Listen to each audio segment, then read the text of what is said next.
Hello everyone, agriculture vision के YouTube channel पर आप सभी का हार्दिक स्वागत है। मैं संदीप बेनीवाल।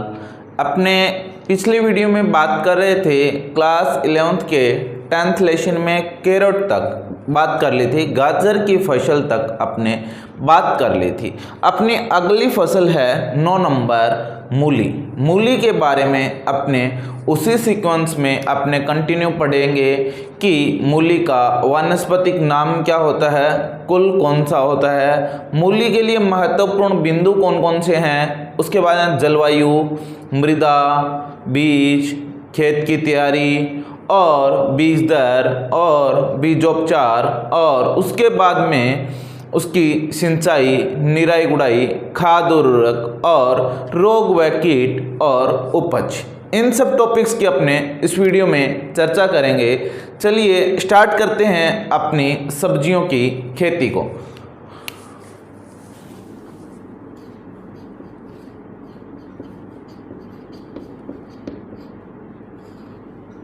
सब्जियों की खेती 9 नंबर क्रॉप मूली। गाजर तक अपने पढ़ चुके थे, अब अपनी क्रॉप है मूली। ठीक है, तो सबसे पहले इसका वानस्पतिक नाम देखते हैं।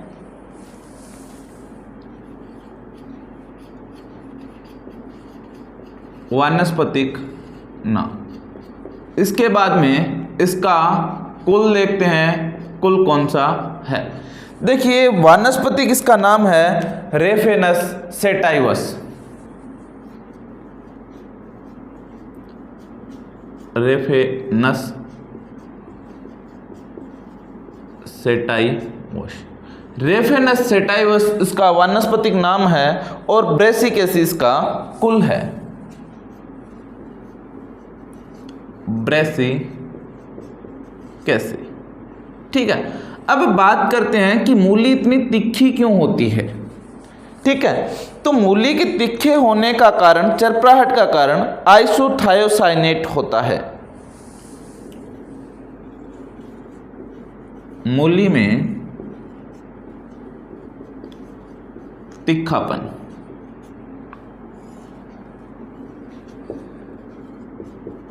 आइसोथायोसाइनेट,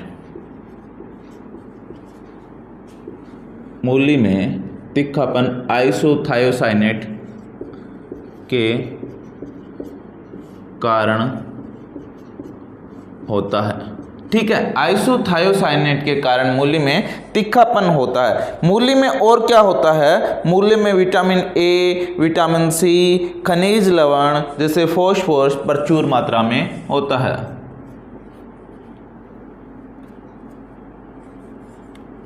मूली में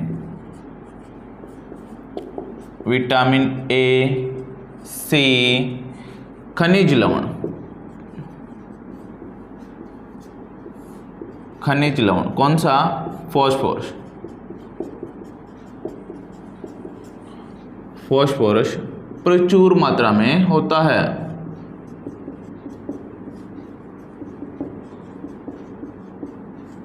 ठीक है, ये तो बात आ गई कि इसमें क्या क्या होता है। एक इसमें रोग भी होता है, ब्राउन हार्ट रोग होता है, वो बोरोन की कमी के कारण होता है। मूली में ब्राउन हार्ट, भूरा हृदय, बोरोन की कमी के कारण होता है। बोरोन की कमी के कारण होता है। ठीक है, ब्राउन हार्ट होता है वो बोरोन की कमी के कारण होता है। अब बात करते हैं मूली को कौन सी जलवायु की आवश्यकता होती है उसके बारे में। मूली, देखिए गाजर और मूली, फूल गोभी और पत्ता गोभी, प्याज और लहसुन, इन सब का क्या होता है, कॉमन चीजें होती है ये। ठीक है, तो इनकी लगभग जो चीजें होती है वो सारी सेम ही होती है। तो अपने पढ़ा था फूल गोभी और पत्ता गोभी में एक जैसे रोग और कीट पड़े थे, और इसी प्रकार अपने प्याज व लहसुन में भी एक ही प्रकार के रोग व कीट पड़ेंगे। तो देखते हैं, मूली ठंडी जलवायु की फसल है। आपको पता है जिस ऋतु में अपने गाजर लगाते हैं उसी ऋतु में क्या लगाते हैं, मूली लगाते हैं। मूली ठंडी जलवायु की फसल है। कौन सी जलवायु चाहिए, ठंडी जलवायु की फसल है, उसको ज़्यादा ठंड पसंद है। उसके बाद में मूली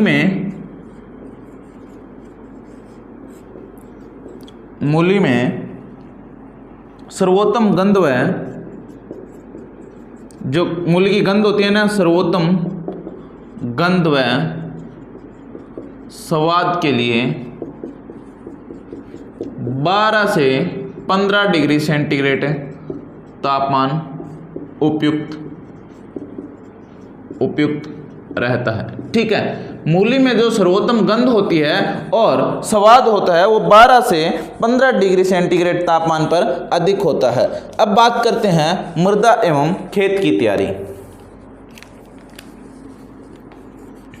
मृदा एवं खेत की तैयारी, देखिए उसी प्रकार से जिस प्रकार से अपने गाजर में खेत की तैयारी करते हैं उसी प्रकार से इसमें भी खेत की तैयारी करते हैं। जीवांश युक्त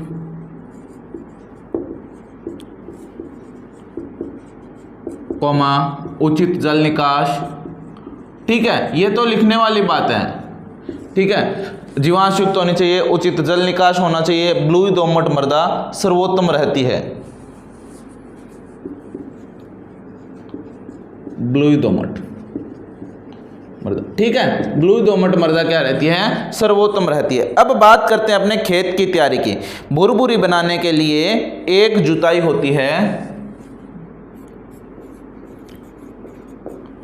मृदा को भुरभुरी बनाने के लिए यानी पॉली करने के लिए एक जुताई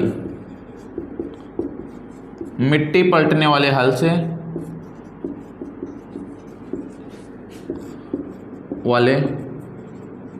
से तथा बाद में 2 जुताई देसी हल से करके पाटा लगाते हैं। ठीक है, पाटा लगा देते हैं। ये ही सेम अपने पढ़ा था, उसमें 2 गहरी जुताई की थी अपने। और इसके बाद में अपने यदि पढ़ें कि बुआई की मात्रा एवं बीज दर एवं बुआई एवं बीज की मात्रा एवं बीजोपचार। सबसे पहले पढ़ेंगे बुआई, उसके बाद में बीज दर, उसके बाद में बीजोपचार। बीजों का उपचार, सीड ट्रीटमेंट कैसे किया जाता है इसकी बात करेंगे। तो देखिए, जब बुआई की जाती है तो इसमें 2-3 प्रकार की होती है। एशियन किस्मों की बुआई, किस्म समय बीज दर। ठीक है, एशियन किस्मों की बुआई। एशियन किस्मों की बुआई कब करते हैं अपने, सितंबर से फरवरी, सितंबर से फेब तक करते हैं। ठीक है, और बीज दर रखते हैं 6 से 8 केजी, 6 से 8 केजी प्रति हेक्टेयर अपने बीज दर रखते हैं। बाद में आती है यूरोपियन किस्में। यही अपने गाजर में पढ़ा था, यूरोपियन किस्मों की बुआई। यूरोपियन किस्मों की बुआई कब करते हैं, अक्टूबर टू जनवरी में करते हैं। और इसके लिए बीज दर 8 से 10 किलो प्रति हेक्टेयर रखी जाती है। 8 से 10 किलो प्रति हेक्टेयर इसकी बीज दर रखी जाती है। अब बात करते हैं बुआई करने से पहले क्या करते हैं। ये होगी बुआई कब करते हैं और बीज दर। अब आती है बीजोपचार की बात। तो बीजों को बोने से पूर्व बीजों की बुआई से पूर्व कवकनाशी जैसे कैप्टान, थायरम या बाविस्टिन की 2 ग्राम प्रति केजी बीज दर से बीजोपचार करना चाहिए। ठीक है, बुआई से पहले क्या करना चाहिए, कवकनाशी से अपने को बीजोपचार इसका करना चाहिए। इसके बाद में कुछ उन्नत किस्में पढ़ते हैं। देखिए उन्नत किस्में कौन कौन सी उन्नत किस्में, सेम उसी प्रकार जिस प्रकार से अपने गाजर में पढ़ा था कि एशियन किस्में होती है और यूरोपियन किस्में होती है, इसी प्रकार मूली में भी अपने एशियन और यूरोपियन किस्मों को अलग अलग पढ़ेंगे। चलिए देखते हैं सबसे पहले यूरोपियन किस्में।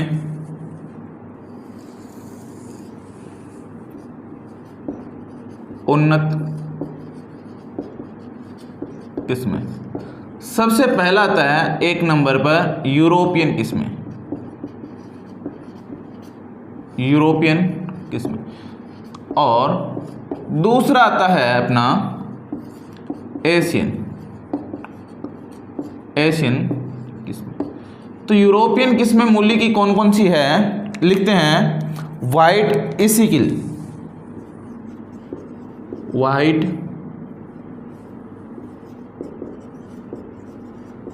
इसिकिल, ठीक है। और दूसरा लिखते हैं Pusha rapid red white, rapid red white, ठीक है। अब आते हैं एशियन किस्में।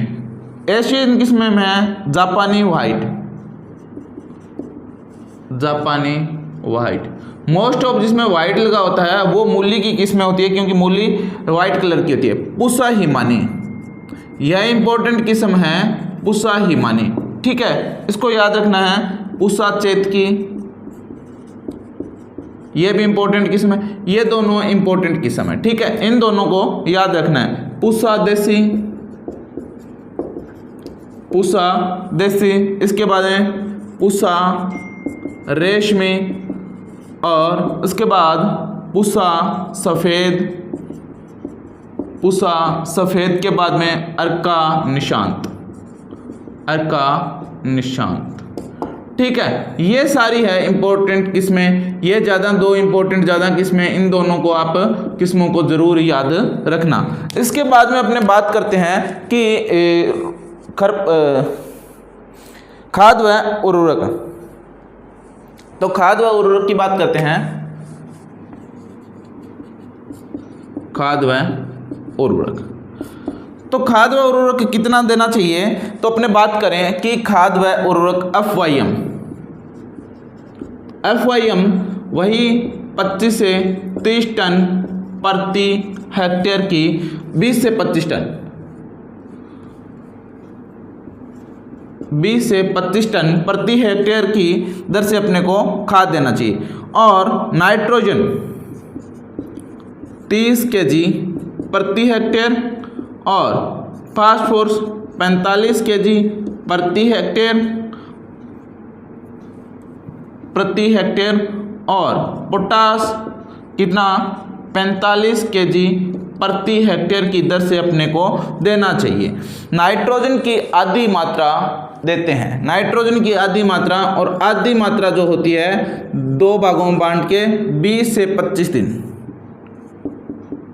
20 से 25 दिन के बाद में देते हैं, ठीक है, 25 दिन के बाद में दी जाती है। उसके बाद में अपने बात करें सिंचाई की, सिंचाई कब करनी चाहिए। देखिए सिंचाई का भी सेम वही फंडा है जो अपने गाजर में होता है। यदि लगाते समय, बीज रोपण के समय यदि अपने पास भूमि में उचित नमी नहीं है तो अपने को उचित नमी होनी चाहिए, इसके लिए अपने सिंचाई करते हैं। और उसके बाद गर्मियों में 4-5 दिन के अंतराल पर और सर्दियों में अपने 10 से 15 दिनों के अंतराल पर सिंचाई करनी चाहिए। बुआई के समय मृदा में उचित नमी नहीं होने पर सिंचाई करनी चाहिए और गर्मियों में 4 से 5 दिन व सर्दियों में 10 से 12 दिनों के अंतराल पर सिंचाई करें। ठीक है, ये अपने को सिंचाई करने का ये शेड्यूल रहता है। जल्दी से इससे नोट डाउन कीजिए। उसके बाद में अपने मूली में कौन कौन सी कीट लगते हैं, कौन कौन से रोग लगते हैं और निराई गुड़ाई, खरपतवार कौन कौन से होते हैं, उनकी निराई गुड़ाई किस प्रकार से की जाती है, उनकी चर्चा करेंगे। हाँ जी, अब अपने बात करते हैं कि मूली में निराई गुड़ाई किस प्रकार करते हैं। तो मूली में निराई गुड़ाई के लिए अपने पास 2 या 3 बार अपने निराई गुड़ाई करनी चाहिए। और जब एक बार निराई गुड़ाई करते हैं, जिस टाइम जड़ें बनती है उस टाइम क्या कार्य करना चाहिए, मिट्टी चढ़ाने का कार्य करना चाहिए, यानी कि जड़ों में मिट्टी देनी चाहिए। और ठीक है, तो इसको लिखते हैं निराई गुड़ाई। निराई गुड़ाई, ठीक है। अब देखते हैं निराई गुड़ाई। मूली की फसल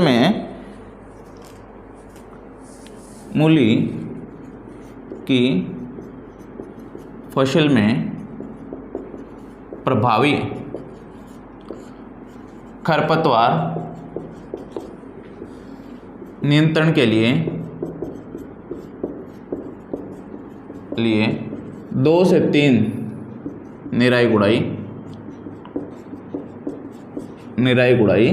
आवश्यक होती है। ठीक है, 2 से 3 निराई गुड़ाई अपने को मूली के खेत में करनी चाहिए। दूसरी लाइन, मूली में जड़ों का निर्माण होते समय मिट्टी चढ़ाने का कार्य करना चाहिए। मिट्टी चढ़ानी चाहिए, ठीक है। जब अपने निराई गुड़ाई करते हैं तो उस समय जब अपने को पता चले कि जड़ें बन रही है, मूली में जड़ों का निर्माण हो रहा है, उस समय मिट्टी चढ़ानी चाहिए, जिससे मूली की पैदावार अधिक होती है। देखिए, एक प्यारा सा इसमें कीट है, उनकी चर्चा करते हैं। प्रमुख कीट, सबको कीटों को एक साथ ही पढ़ लेंगे मूली में। अपने प्रमुख कीट कौन कौन से होते हैं? माहू, सरसों की आरा मक्खी तथा पत्ती काटने वाली सुंडी। मूली की फसल को आरा मक्खी, माहू फसल को सरसों की आरा मक्खी, माहू व पत्ती काटने वाला कीट अधिक नुकसान पहुंचाते हैं।